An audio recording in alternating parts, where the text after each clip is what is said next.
Well, thank you so much for coming. It's a great pleasure to welcome everyone to the School of Advanced Study. Our thanks are to the team at the School of Advanced Study for making this possible, to Kathy Collins in particular. We should also say thank you to the Arts and Humanities Research Council and to the British Academy that are financing the project under uncovering the afterlife of the Italian Empire and decolonizing. Yes? Decolonizing.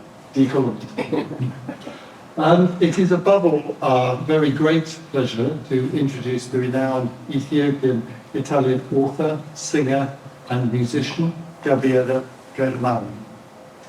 Gabriella will be talking about the many dimensions of her work, her literary work, her work as a performer and as a musician. She will also be giving a short live performance of Addis Ababa, Your African Heart. Our aim is tonight to make this conversation as informal as possible, and we'll certainly give people the space to ask during the event itself, subsequently, and of course we are warmly invite everyone to attend a wine reception afterwards. I'm just going to say a couple of words by way of context about the work of Gabriella, and I'm going to begin with just two reflections. The first of these is that, as we all know, fascism has returned to our world in a way that few people could have anticipated.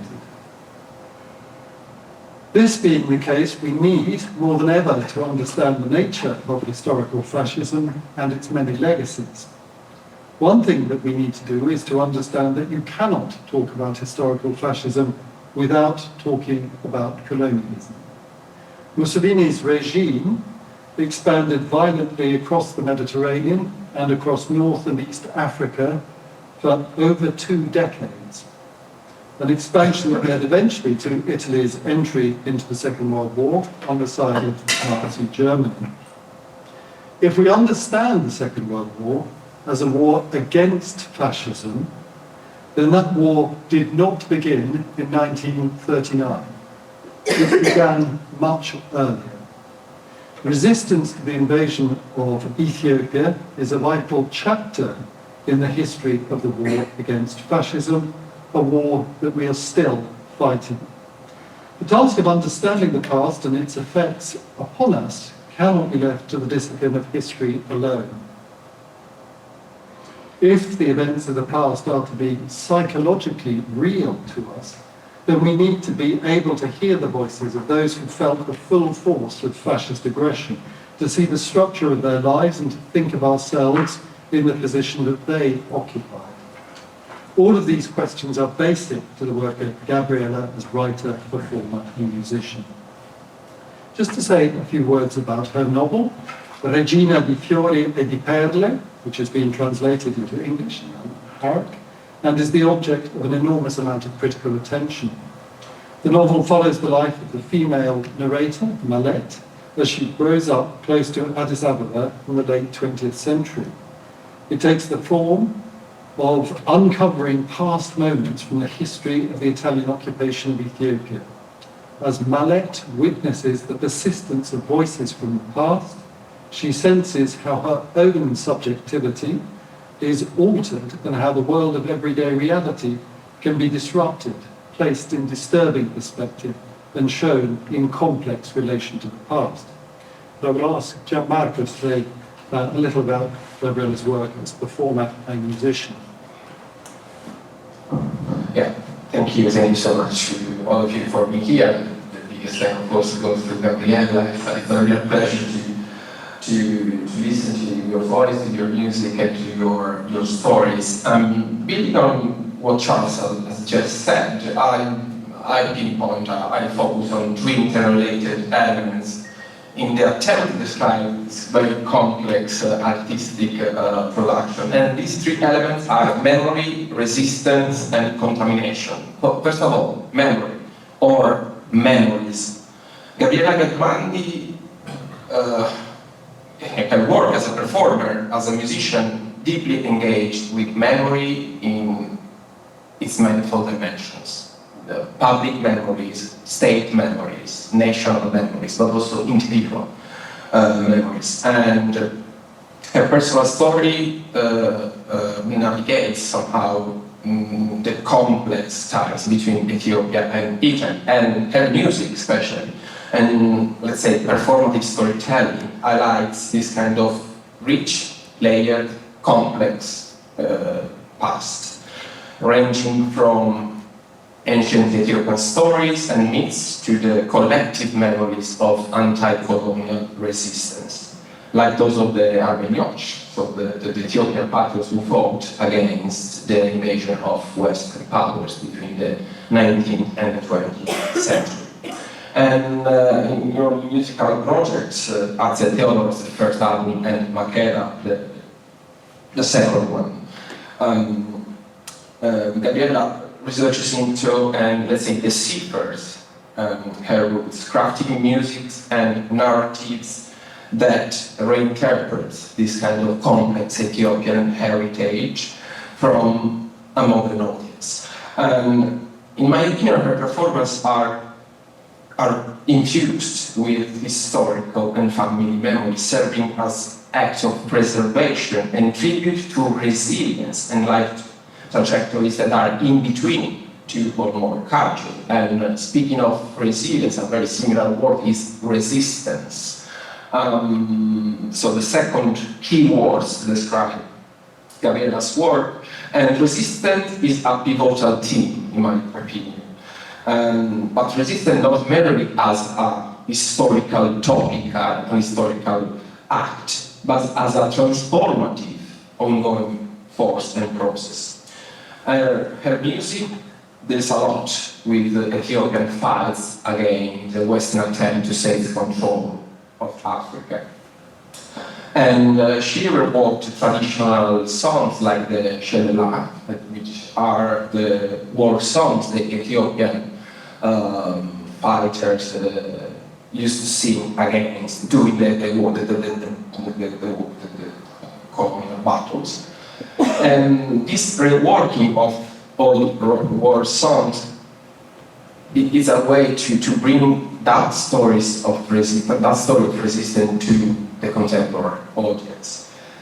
And by blending also war songs with, let's say, contemporary musical style, I think, Gabriella, you revived somehow this narrative of struggle in our context, and your art become an expression of cultural pride and of cultural richness, with performances which reasserts individual and collective form of resilience at a time when extremist actually and racist discourses are resurfacing. So individual, collective resilience as a way, as a struggle to resistance to this resurgence of dangerous discourses.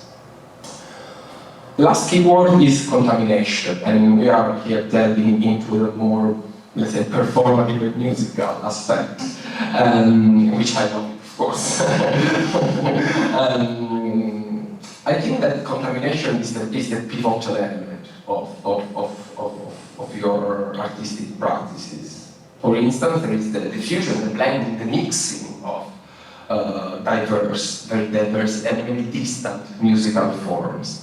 Your band, for instance, materializes this mixing. For instance, in your album, your musician played Ethiopian instruments like the kirar, the masinko, alongside with modern synthesizer, electric guitars, and weaving also different styles. I heard like reggae vibes, as well as jazz. Ethio jazz, of course, is a strong component of your music production, but also progressive fusion. There is lots of going on. And I think that this musical hybridization reflects Gabriella's identity as an Ethio-Italian artist, able to connect all these diverse and even dialectical contradictory histories that you embody. And this sense of contamination also surfaces in your transmedia storytelling, where literary, poetic, musical, and performative practices intertwine seamlessly to, let's say, decode colonial memories but also to create new meanings, to look at to the future. So illuminating shared histories and fostering new dialogues across different cultures. So thank you for being here. We are super happy to host you. So, Gabriella, we'll just ask you a little bit about your novel, Regina, Fiori, and Perle. Can you tell us some of the reasons which compelled you to write this book?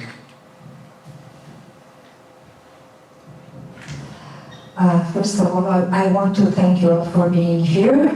And then I want to tell you also that talking about me as a fact, I did very important thing, but the real thing is that I start to write and to approach art to save myself. This was the first point. And because I was born from a mixed family in Ethiopia, and I grew up until 14 years old in Ethiopia.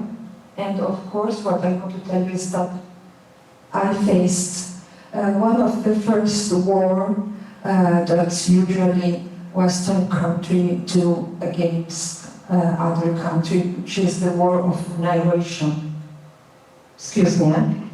So the thing is that I was grown up with the idea of these big Western countries.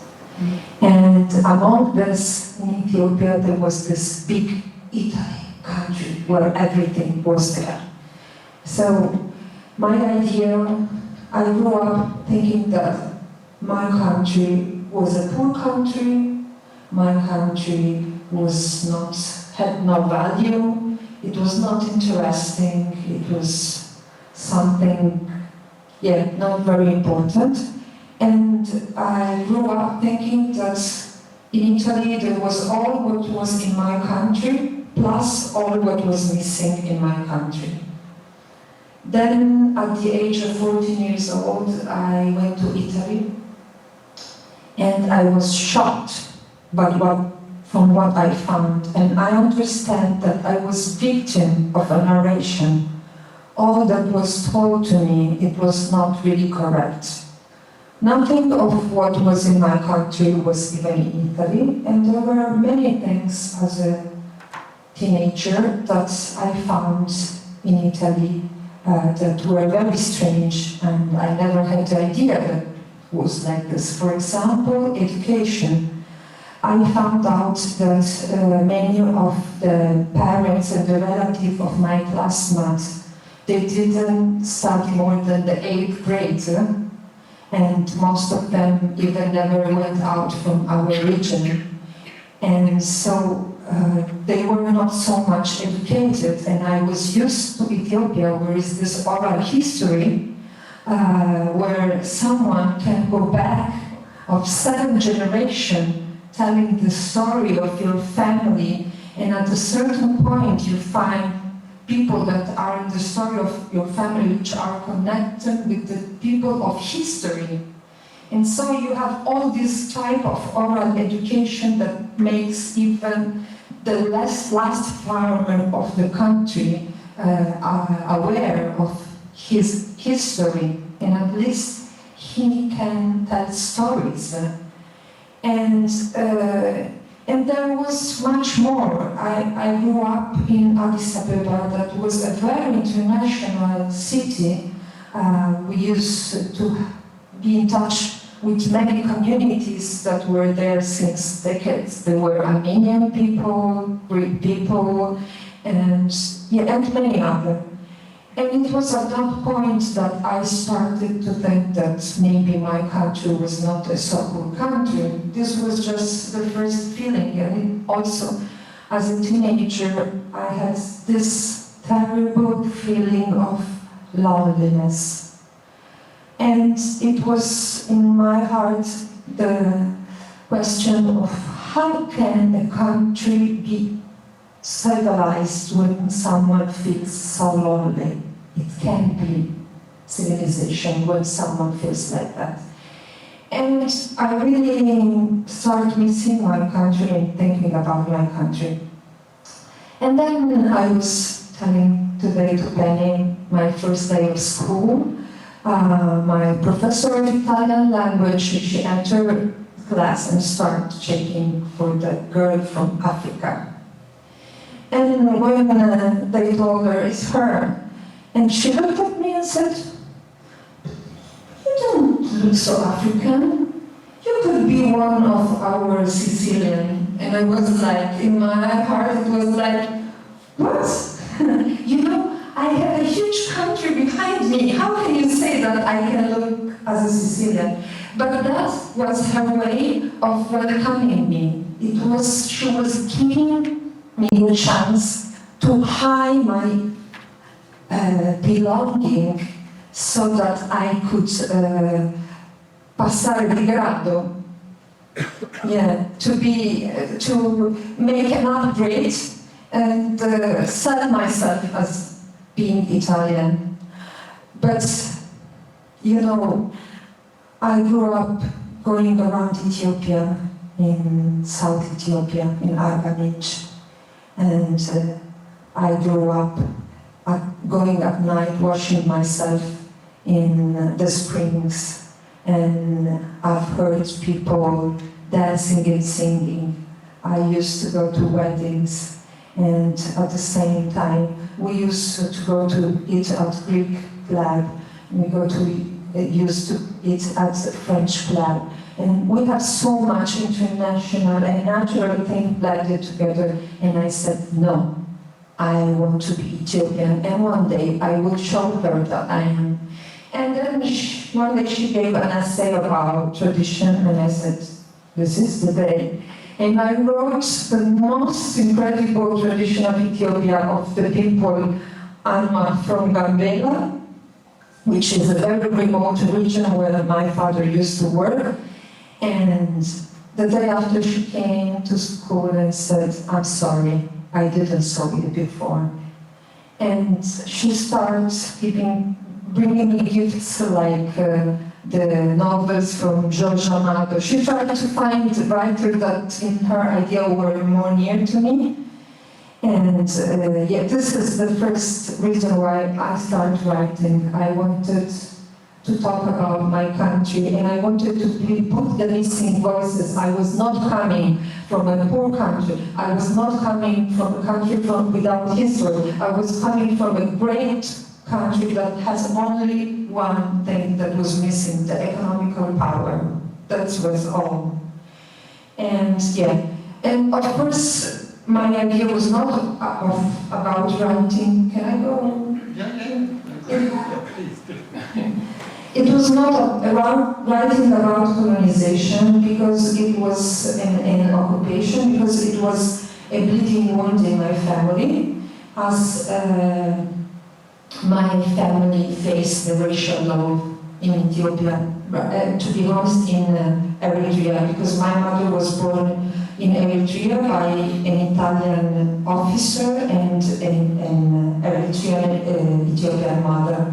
And they were separated, and for the racial law that were in that time during the fascist era, the Italian men could not recognize their children. And these children were grown up as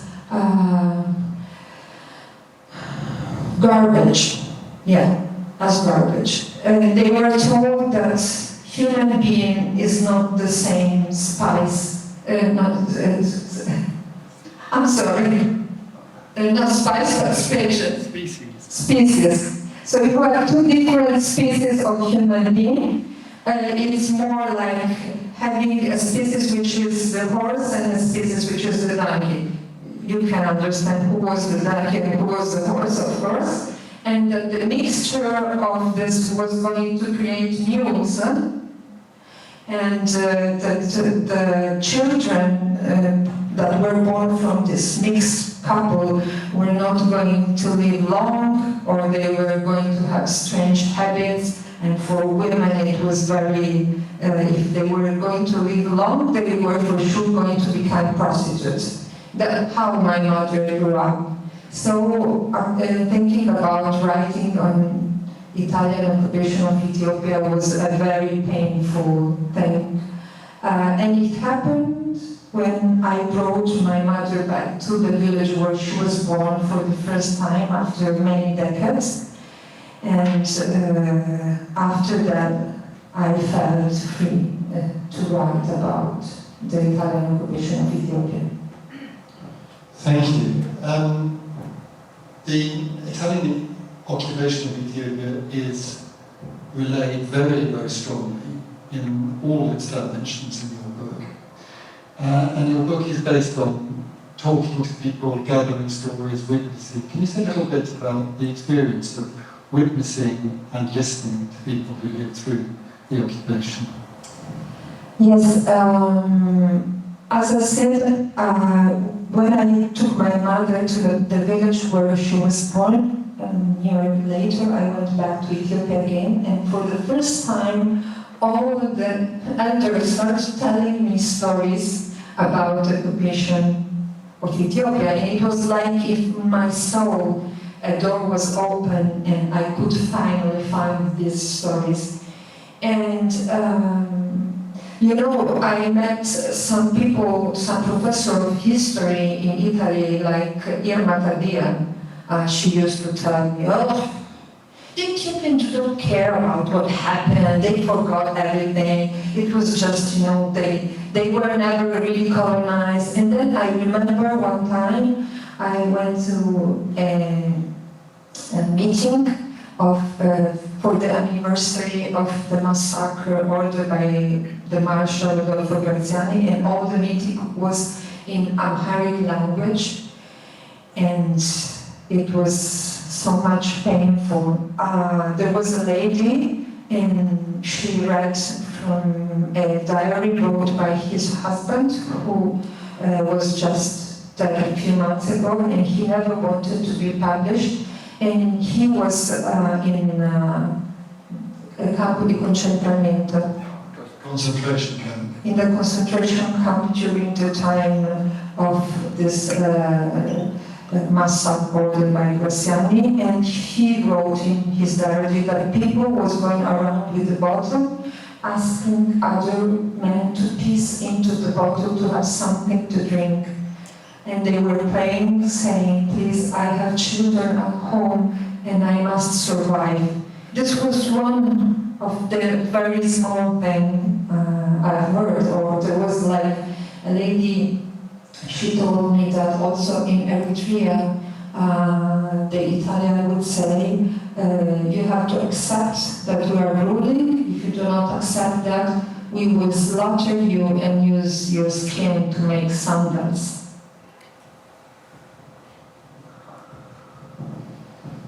The testimonies that are recounted in the book are extremely strong. But the book is also a work of literature. It has a very strong sense of narrative construction, characterization. Can you say a little bit about the power of literature to communicate? Yeah, there are many aspects on this point that I would like to talk about. First is the intimate contact with the reader. So when you tell a very hard story, because you know, I experience the question of telling think about history in a more academic way and start entering into argument with other people. Yeah, you killed like these people, no we didn't. You did this, no we did, you didn't. But when you write stories and you write about the emotion and you write about life of the people, then the reader really understands what happened. It cannot put a barrier not to feel the pain and the suffering of the people that were occupied. And this is the first point.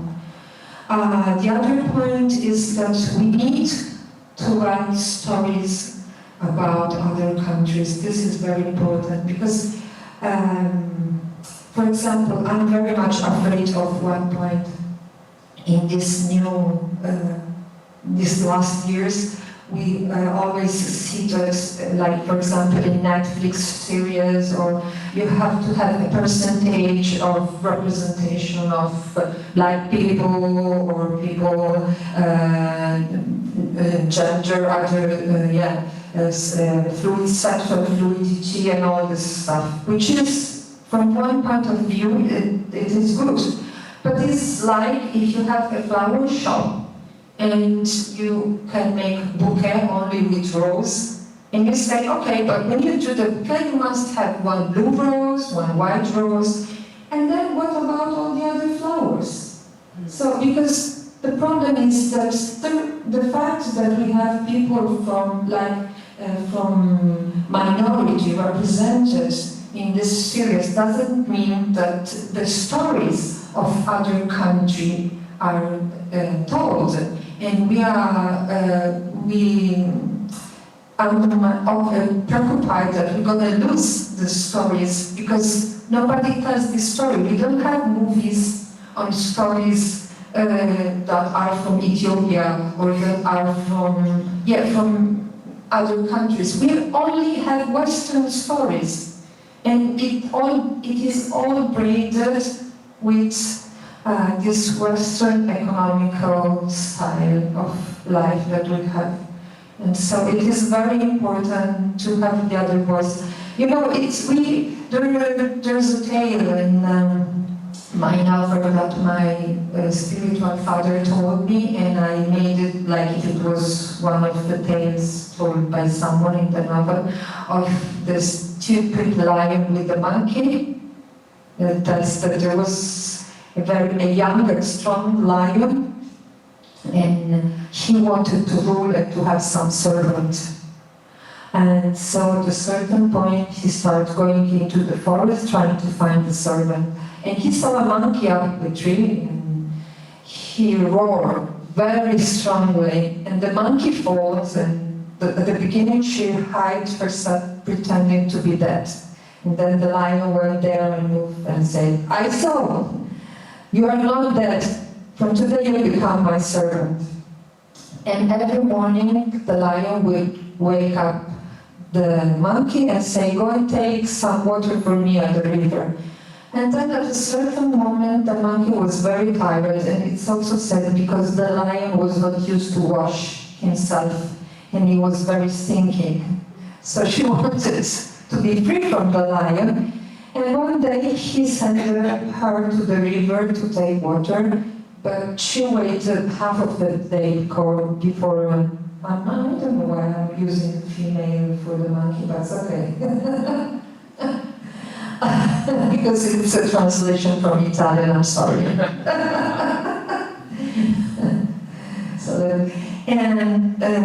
It came back, and after, like in the afternoon, and the lion asked the monkey, why you bring me the water this time? I've been waiting all the day. And the monkey said, because I found the owner of the river, and he said that it will not give you the water.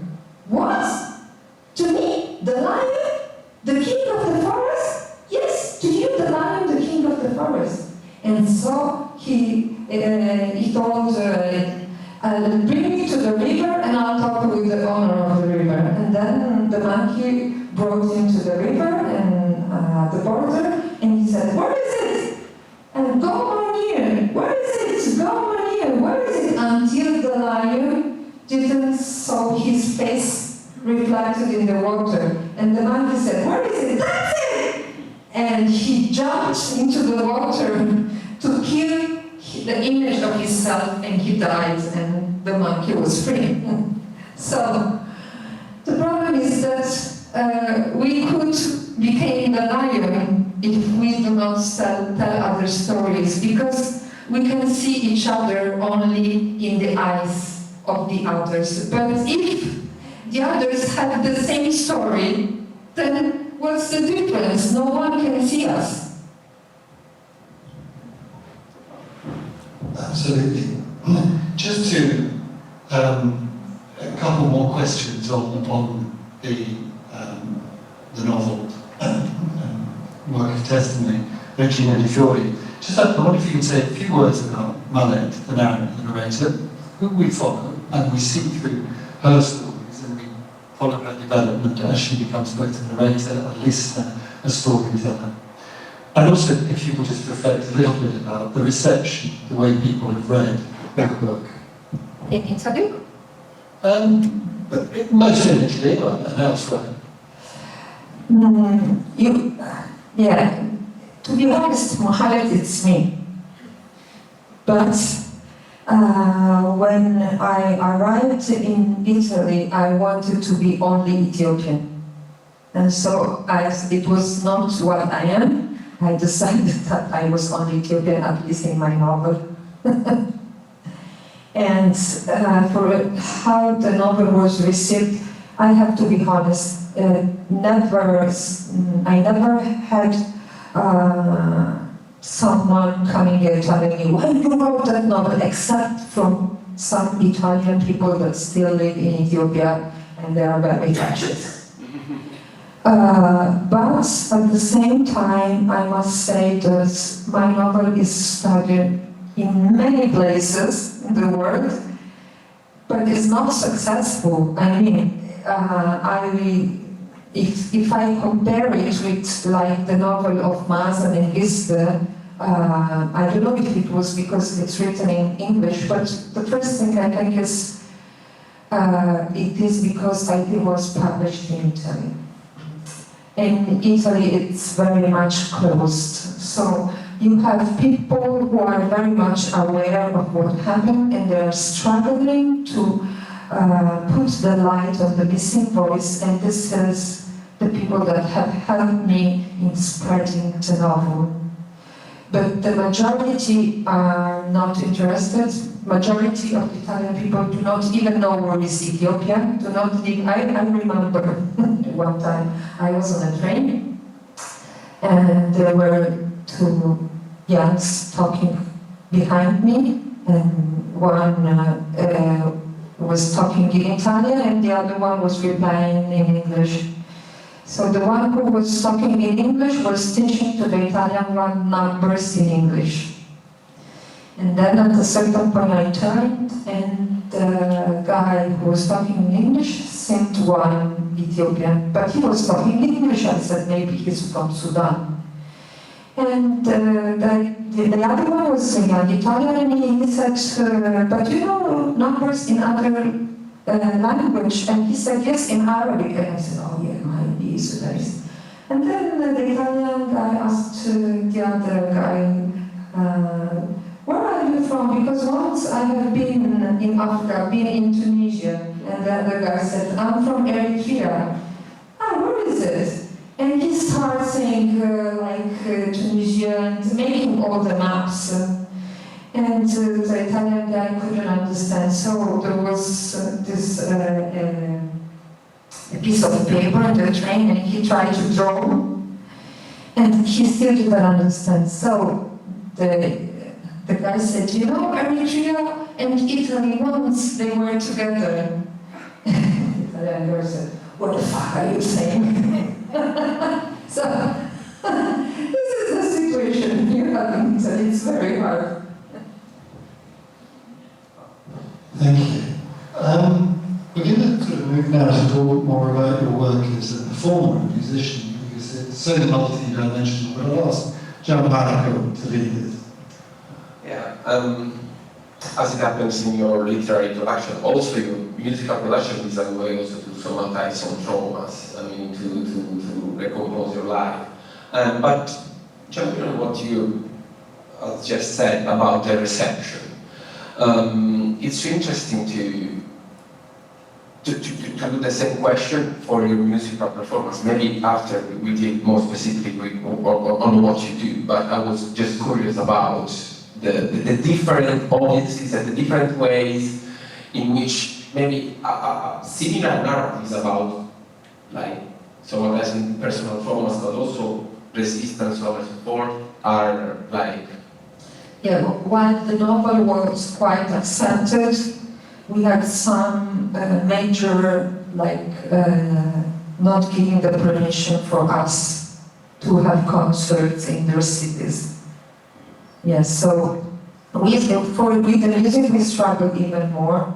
Also because the music scene, it's, at least the novel is written in Italian language and people can read it, but this music, strange music coming from Ethiopia with this lady that goes on the stage and tells about occupation and all this stuff, it says not.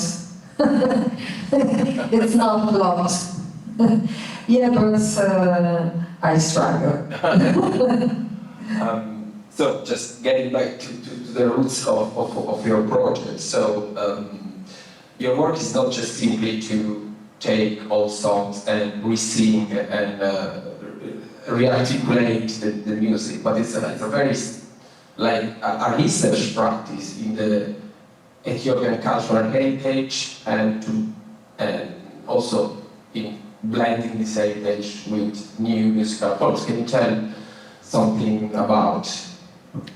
So I need to tell that the same as I never thought I was going to write a novel on the occupation of Ethiopia, I never thought I was going to create a musical group, but when during that meeting that I told you for the massacre of Ghermandi, I was invited there to sing some war songs. And during all the meeting, I was so frightened by the idea that at a certain point I was going to stand and sing these war songs in front of the Ethiopian patriot who fought against the Italian occupation. And in my brain it was turning around and around the question, and what if they ask, what are you doing here? Your father was Italian. And I was so afraid and my heart was almost coming out from my throat. But when it arrived my turn and I stand and start singing war songs, the audience exploded and all the women started and then there were like maybe four old people that they fought against the Italian occupation. One was Maqeda, and they came and they told me, please, we need to know that our war songs will be surviving, take them into the world. How to say that? But at that point, I wanted to have a group that was half Italian and half Ethiopian. First, because when you decide to talk about freedom, it is important to see that both the representation of Italy and Ethiopia are together in talking about this. And the second is that I have always been in war with myself. Because, in war with the fact that I have the victim and the aggressor inside my blood, I can say this. So creating a group that was half Italian and half Ethiopian was creating a place for peace for myself. This really what actually happened.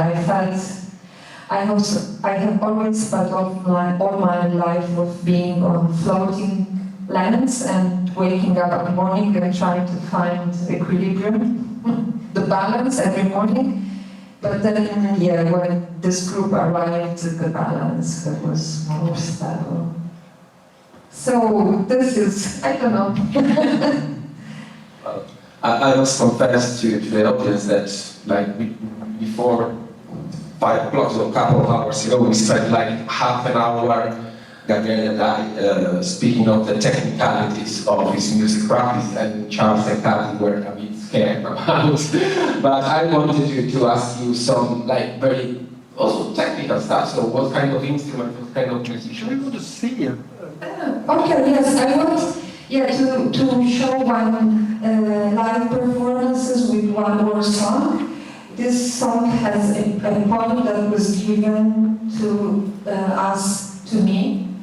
To me, it was a big gift from the Ethiopian patriot, and the flute player of this song is not living anymore.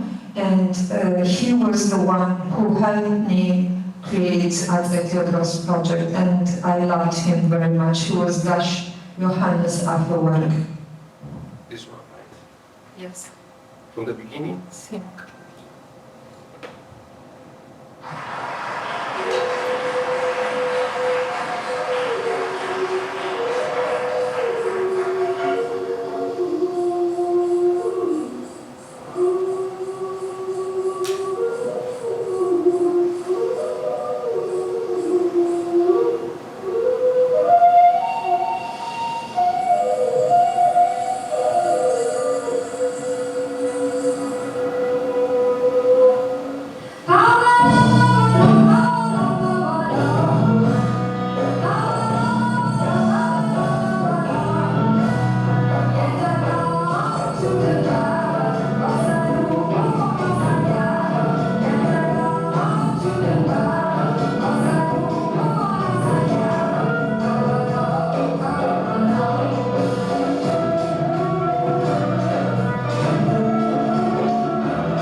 us something about this fantastic band, the people involved.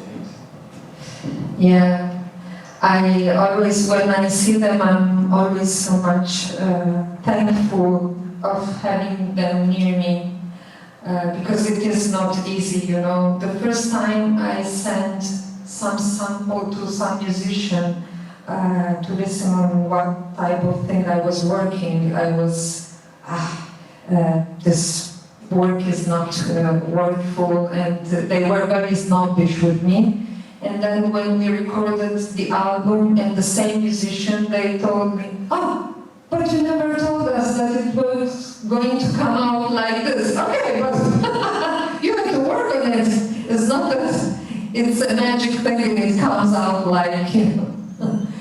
And yeah, so we usually have, one point is I wanted the Ethiopian traditional instrument to be into the band, because we Ethiopian are a bit too much talking to our wall always and not looking outside. So we never promote our instruments, because we really believe that we are chosen by God and we do not need so much to have a relation with other countries. If other countries don't think enough good about us, who cares? We are the elected from God. And so we do not promote our traditional instrument, as for example it happened for the kora.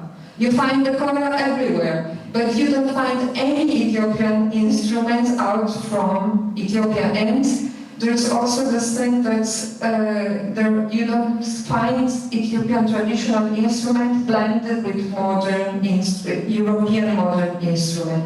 So I wanted also to give a message to Ethiopian musicians. Look, we can work together with Western musicians that have Western instrument. This is very important for the survival of the Ethiopian music, for the survival of the Ethiopian instrument to grow up, because of course you need to preserve your roots, but the roots can have something that change without having your roots lost, because you cannot modify your roots, they must live for sure, so something new might happen. And for example, our Masingo player, he plays very much with people that play jazz, because now he knows how to be in the border of the traditional music and to have like improvisation with jazz musician without losing the tradition. So this was the first one, also reason I really wanted very much to have Atse Tewodros having Ethiopian and Italian musician. And of course, we have the kra, which is the Ethiopian lira, the masinko, which is a one-bowl instrument, yeah, and the kabaro, which is the Ethiopian traditional drum, one of the Ethiopian drums. This is the drum used for like traditional ceremony, not ceremonies like church, but wedding, baptism, and when people have to dance, you have this kabaro, because otherwise you have many types of drums that are not used anymore. For example, there was this big drum that was used to announce things from the royal house, that's called the nagarit, but we don't use anymore the nagarit. Then you have other type of drums, for example, the drums that are used is percussed by dancer in Tigray. And you have many instruments, but these are the basic instruments and the washings. Yeah, and of course my initial idea was like to work with many instruments from Ethiopia, because in Ethiopia you have one instrument that's called abangala that we have used in one song in the new album. You have other type of instruments at the border with Sudan. You have like very different flutes, but all this music is just played from the small ethnic groups, and unless they are not shown on TV, most of the people don't know about these instruments even in Ethiopia. You just anticipated me because I wanted to ask you about your second album, Maqeda, that in which actually all this variety, musical variety, like explodes. It's even more rich. It's richer. It's fantastic. And also the themes are a bit different because in the Atse Tewodros, your first album, you tackle like the resistance a lot.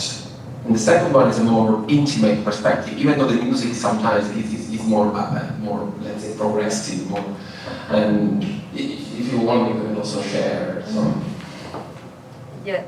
This album is all about women, and as I said, my idea of making this album started from a project that went from Great Britain to Ethiopia with 4 million of the pound of the British lottery to create the Spice Girls of Ethiopia, a band called Regina, and I was like, oh my God.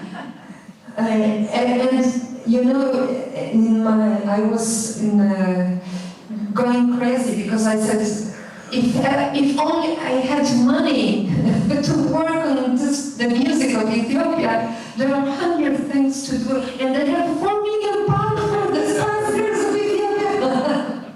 So that I said to myself, I will find a way to work, and I really struggle.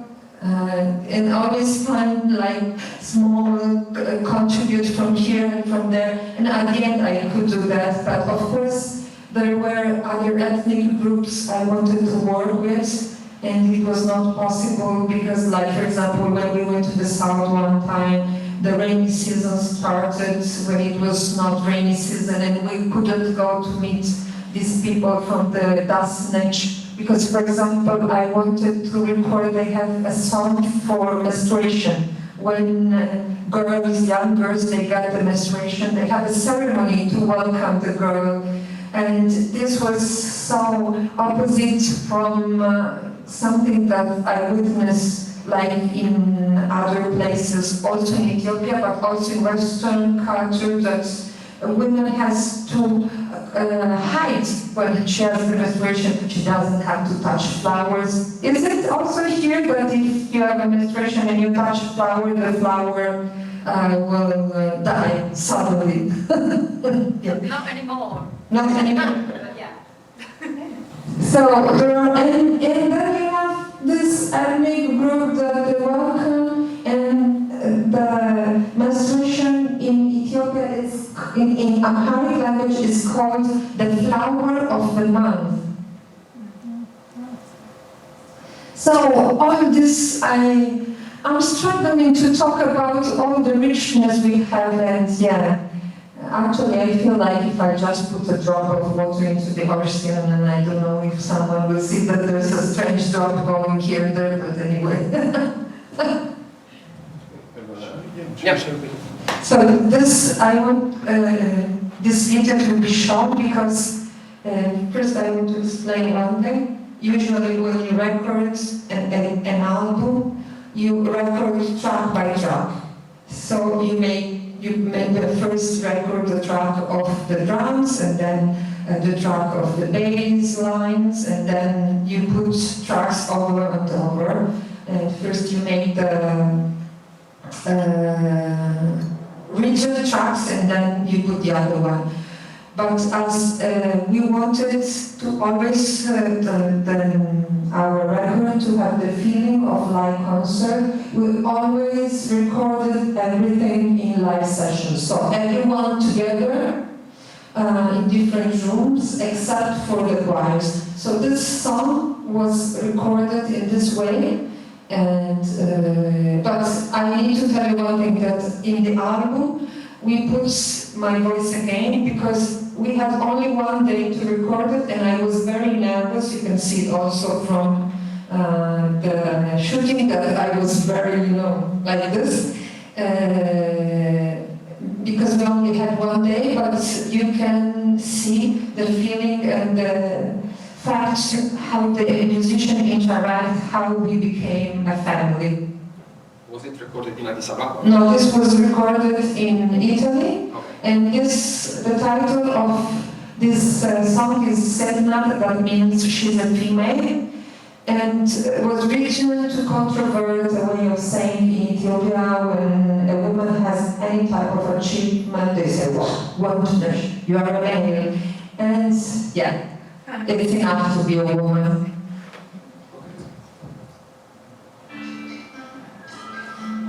Sedna, like 7. Very professional.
I love them.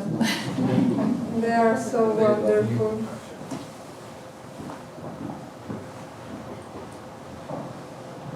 So, Gabriella, you very kindly agreed to give a short live performance.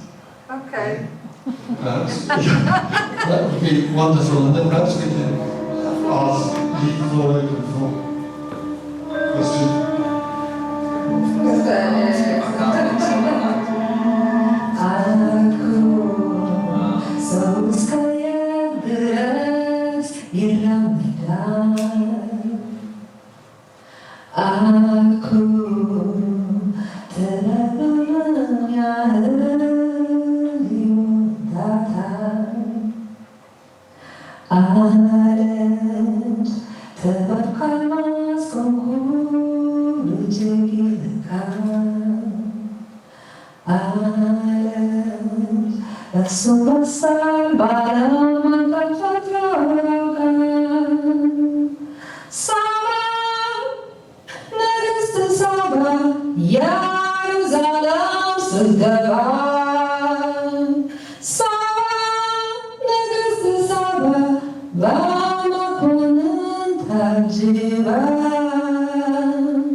Now I need to tell you one thing, that this poem I wrote it, of course, in Italian language, and it was very difficult to memorize it in English, even if I do performances in English. I hope I will remember everything. If not, you will forgive me. Pulsing, still pulsing Addis Ababa, your African heart, but everything seems to change. Along the main thoroughfares, one green with fields and hills, skyscrapers so high, sparkling with glasses, Dallas style. The outcome of the wet and the test of the diaspora coming back from the United States. They rise in infinite number on a target to create a forest of concrete, and down crumble Ethiopian style houses, down crumble Armenian, Turkish, Italian, Indian style houses. Go down, go.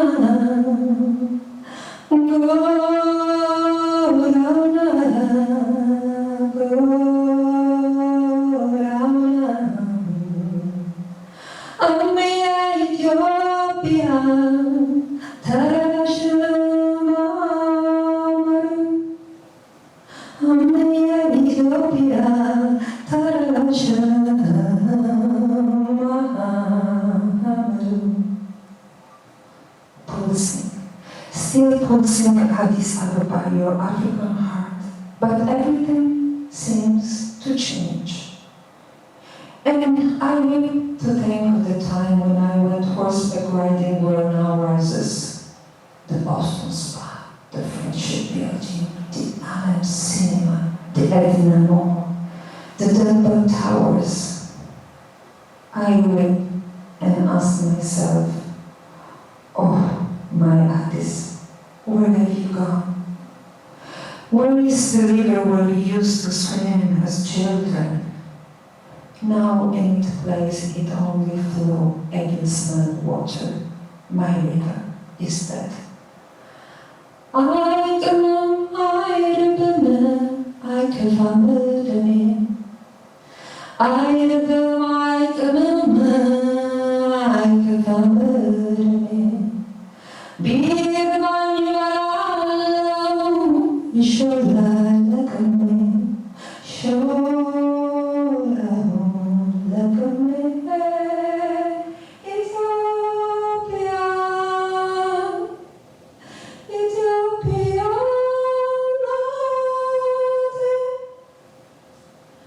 I weep and I despair, but then a woman takes my hand and guides me From the main road, she takes me onto a side road, and then beyond, onto a dirty road, and then deeper and deeper into the center of the village, into the center of the neighborhood of Addis Ababa. Suddenly, I'm greeted by the smell of spices and chili paper spread on mud straw, drying under the sun before being grounded up, just as my last did when I was a child. And more, the corner, the council of the elders is meeting. They are trying to untangle words of an argument. And more, sounds, voices of children that I seek out with my eyes only to see a quick flurry of bare little legs and bare feet.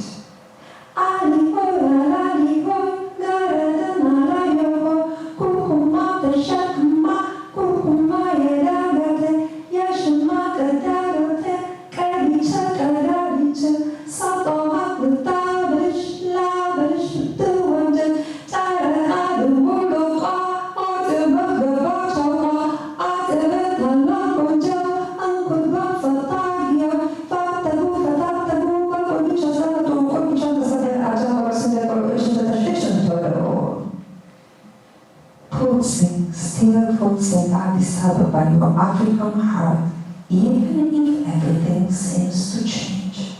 After an initial confusion, a woman takes my hand and leads the way. From the main thoroughfare, she takes me onto a side road, and from there into dirty road, and then deep and deep into the center of the neighborhood. And she whispers softly, "This is where your home is, and you, Addis, are there before me."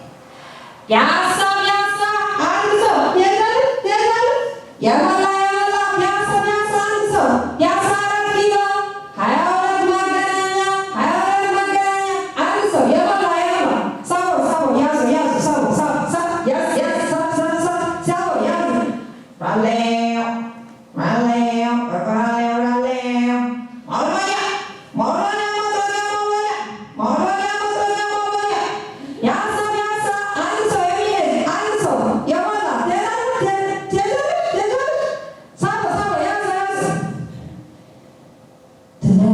of the small village is still pulsing in your womb, where everyone has a face, even the homeless that in America have a poetic name, Veranda Adari, the one who sleeps in the veranda. Veranda, the distortion of the word veranda, one of the many legacies of the Italian occupation. Similarly, also the idea of homeless belonged to that time.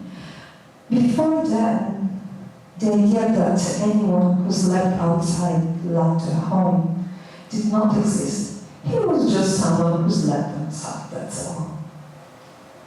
In my stretch of the road, there's a veranda Adari. Alex is his name. All the neighborhood knows him, and all the locals have adopted him. With his broken teeth, his reddish hair blanched by the sun. Some of the older mother mend his clothes and rid them from lice. Some of the older father shave off its hair when it gets too long and dirty. The taxi driver offers him drinks, and Alex leaves, smiles, and sings the song of Traumbasasa. He likes to sing them where he's drunk. Sitting, he rocks himself, balancing on one hip. On that particular fate achieved only by drunks. "Alex, watch out! Watch out! You're gonna fall! You will! Says everyone, but Alex never falls. He stays put, rocking and singing. I pass over, back and forth, and he saw me and calls me. "Atse, the microphone! Hey you, half-white! Do you want me to sing a song?"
Thank you so much, Gabriella. That's wonderful. Aspetta, devo spiegare una cosa. Vai. This is a very, very long poem I wrote when I went back for the first time for a long period in 2009. And I've been in Addis for 9 months when my daughter was born.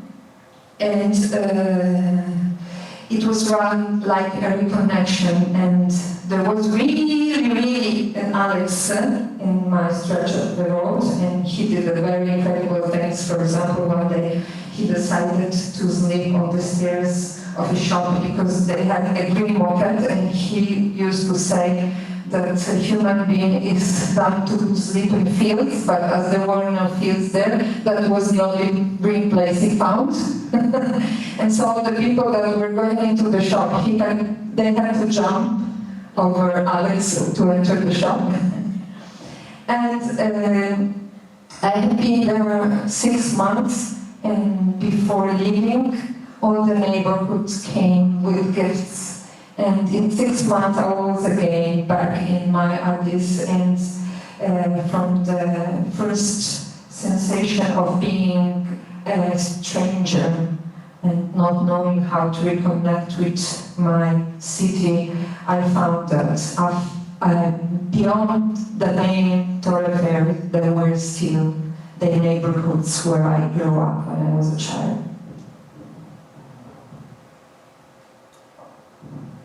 We get to move in a minute for a wine reception, but before we do so, and certainly you'll have the chance to ask informally questions of Gabriella, but if anyone does have any questions they'd like to raise together now, that would be great.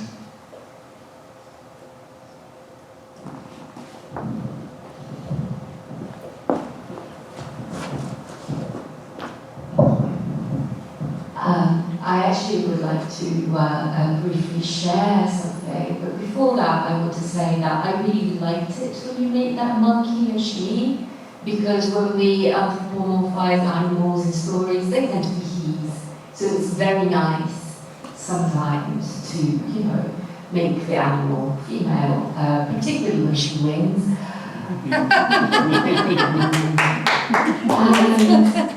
The story I'd like to share is the fact that I first encountered the English language as a young child in an Italian small town, which I can't stress enough how glamorous it was. It had 2 big factories, and most people were expected to grow up to work in one of these 2 big factories. It was the 70s. It was not romantic in any way. That's where I grew up, and there was an Ethiopian man who had settled in the town because he married an Italian woman and children, and he was a polyglot, so he set up a language school, and he had language courses for children in the summer. And I think it was the late 70s, and I was 7 or 8 years old.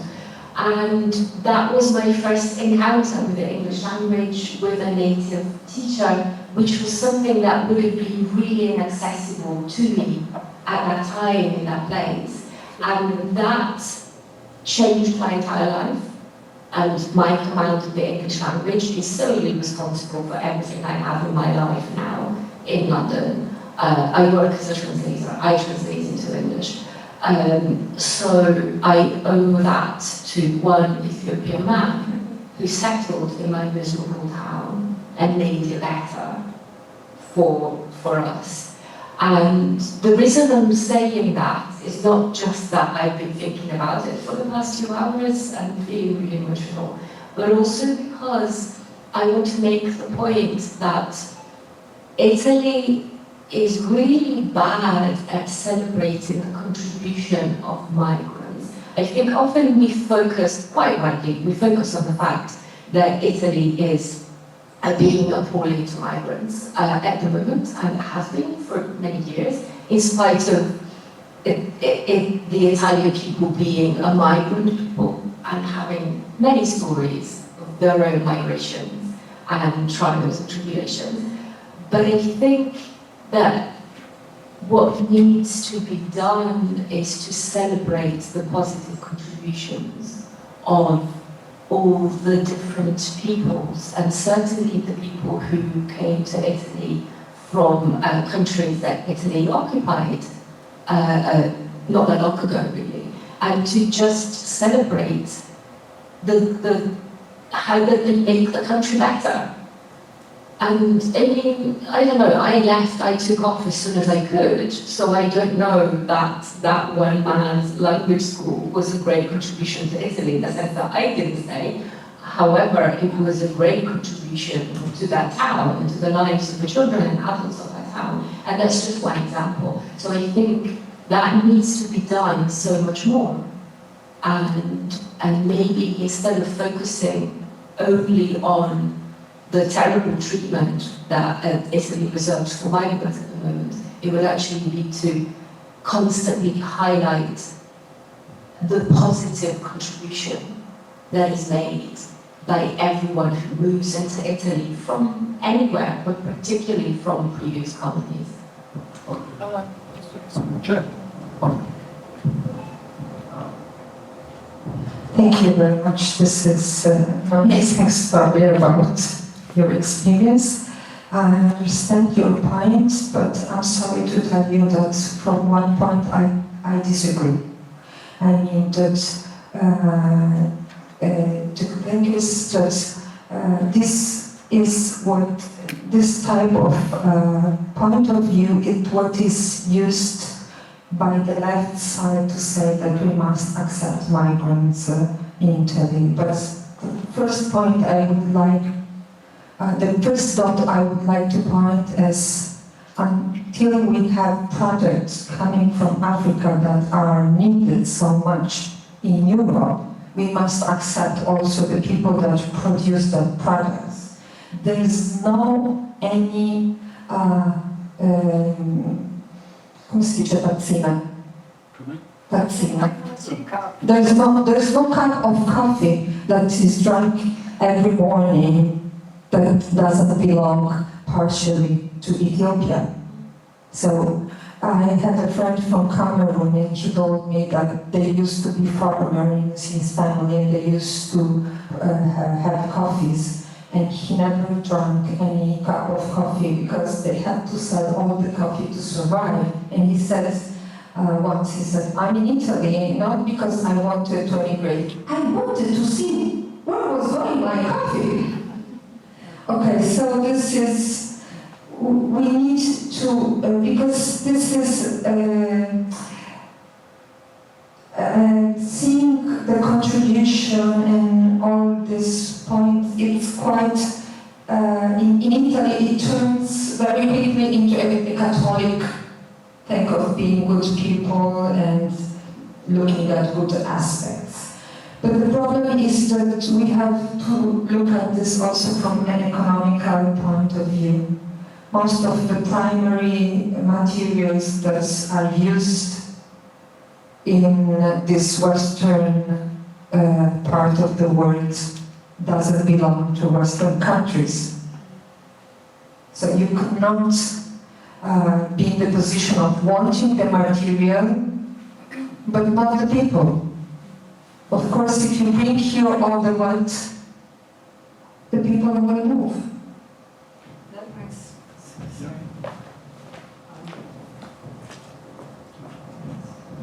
Thank you. That rings very true here. Just a couple of days after our Prime Minister and our Chancellor flatly refused to even entertain the idea of economic redress for theft of resources from the colonies. This is just what happened 2 days ago, so thanks for stressing.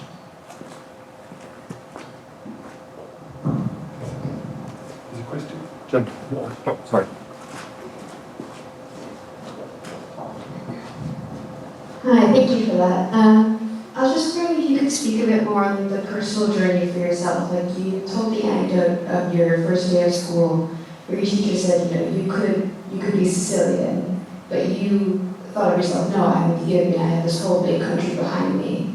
And now you talk about the war between yourself, between the oppressor and the victim. And in the introduction to this event tonight, you were billed as an Ethiopian and Italian. So when you could talk about the process for yourself and how your literature, how your music has helped you navigate that kind of identity shift or blending of your identities.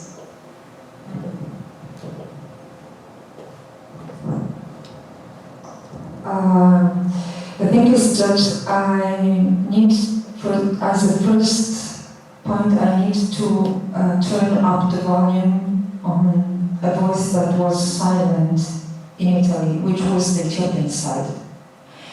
But by doing this and by starting working on telling stories about Ethiopia, it came out all the question of the colonial, all the colonial question and the occupation of Ethiopia. And when you're not aware, because actually in my family nobody ever told me nothing about what happened in those years. And when I wake up to that part of history, I was shocked. I was shocked from many points of view. For example, I know that there's one night called the Black Night around December, and it said that during the occupation, during the war for the occupation, in that night of December, one prince of Ethiopia, Ras Imiru, he was near to win over the Italian armies again, and they were so scared that another was going to happen that Mussolini gave the order to use any kind of weapon, and that was the first time that the mustard gases were thrown. And when all these things, they come up and you're shocked, and the only thing that I wanted to say, it was that Ethiopia was my mother, and I wanted the volume of her voice to be heard. But of course, in the years, I have also to deal with my Italian part. It was not easy. I have been Ethiopian for several years until we started this project for many decades. I'm only, for example, if I am around Italy, nobody asks me if I'm a foreigner, if I'm a migrant, because my Italian is perfect. I have a very accent of my city. Nobody, but it's the first thing I say is I'm Ethiopian. I don't want no one to think that I'm from Italy. I don't know how to explain it.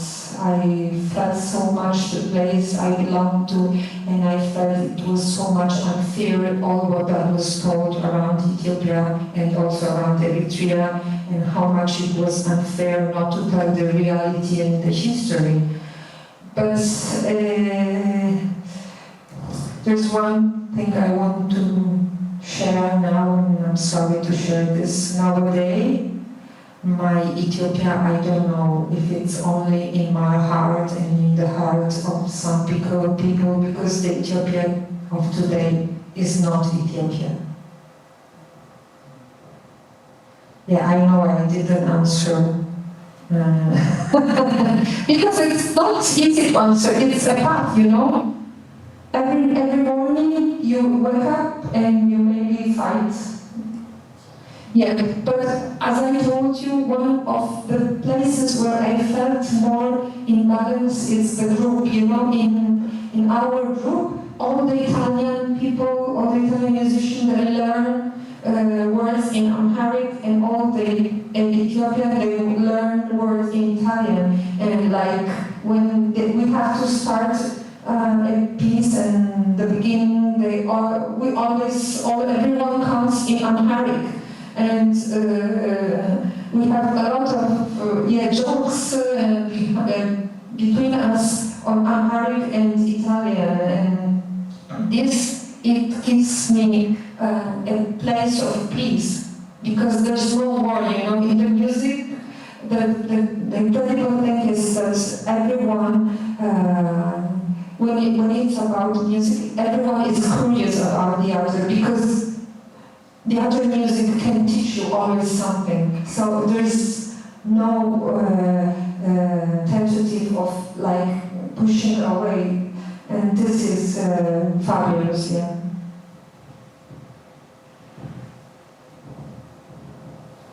Just one last question.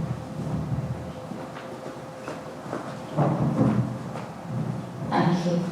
So first, I want to say thank you for sharing your story, your experiences, and the music as well. And I want to thank the Institute for inviting me. I'm glad that I was able to come and watch you and listen to you. And also, I was touched by what you said about carrying the victim and the perpetrator in. So thank you for showing us that it's possible to carry both in us and be able to create something so beautiful. So two questions. One is, why did you choose Atse Tewodros Project? What's your reason behind that? And the second question is there a story behind both that picture up there? Thank you. Dear Regina, thank you very much for this question, because I was near to forget why I chose Atse Tewodros. When we decided to create this group, and I had to choose for the name, and I wanted, Title is very known, Menelik is very known, Haile Selassie is very known, and I want to choose someone that was very near to my childhood. And there was a storyteller at the TV program on Saturday morning when I was a child. His name was Ababa Tesfaye, and he used to tell this story of this King Tewodros who fought against Queen Victoria. But the way of telling the story was wonderful. And it was, first of all, there was only one TV in all the neighborhood. So we would gather together, and he was adjusting his audience from the TV, saying, "You, who, me? Yes, you are taller, go behind." And you were looking, "You, who, me? Yeah, you were talking to Shara." And then he was telling this story that once there was 3 persons arrived at the court of Atse Tewodros. They were people, English people, and they said that they had some botanical research to do. So he let them go around Ethiopia for 6 months, giving also special permits and giving also soldiers and also cookers to go with them to cook and everything. And then before leaving, they went back to the court, and a lot of presents were given to bring to their Queen Victoria. But then the chief of the lords, which is part of that time soldier position, he had to bring them, to accompany them to the sea, because they were going to take the boat and come back here in Great Britain. And he was given an order to force these three men to wash themselves and to wash their clothes before taking the boat. And the three person was forced for this, but they said why, they asked why, and they were told that they were going to have the answer only once they had washed the clothes and themselves. And when they did this, they had the answer, and the answer was, our king said that we know that you're not here for research, but you're the avant-garde of the English Empire. So this is our message to your queen. You will not take out from the country even the dust. And so you were forced to wash. Okay. And when I recorded the first record in 2013, the classmate of my daughter that was 4 years old, he said, oh, I saw so many documentary on Africa and the red soil. Do you have red soil in Ethiopia? I said, yes. Can you bring me some, please? I want to see from near. And so before leaving from Ethiopia, we took some soil and we put it in the luggage. You have to understand that we are migrants and we have we had 46 kilo each to travel, and it was full of spices, chickpeas, flour, and all this stuff. And in the airport in Addis Ababa, there's this scan when you enter, before going to the desk for the check-in, all your luggages goes to the scan. And the luggages passed through the scan, and the guy that was checking called me and said, do you have some soil here? I see some soil. And I said, how can you see the soil in the middle of all these spices? Yes, because I'm here for that. You know, soil from our country doesn't go out since the time of Atse Tewodros. And so this is the reason why. Only later it came into my mind that he was the first king who faced a tentative of colonization, but I was not aware it was something that was braided with my childhood. Okay, and then this one, this is my family. And I really love this picture. It was a very tiny picture. The one in the middle is my grandmother, Halusa. On her, you're looking on that side, my great-grandmother, Berti, and then my aunt, the sister of my grandmother, Asli, and the smaller sister, Maqeda.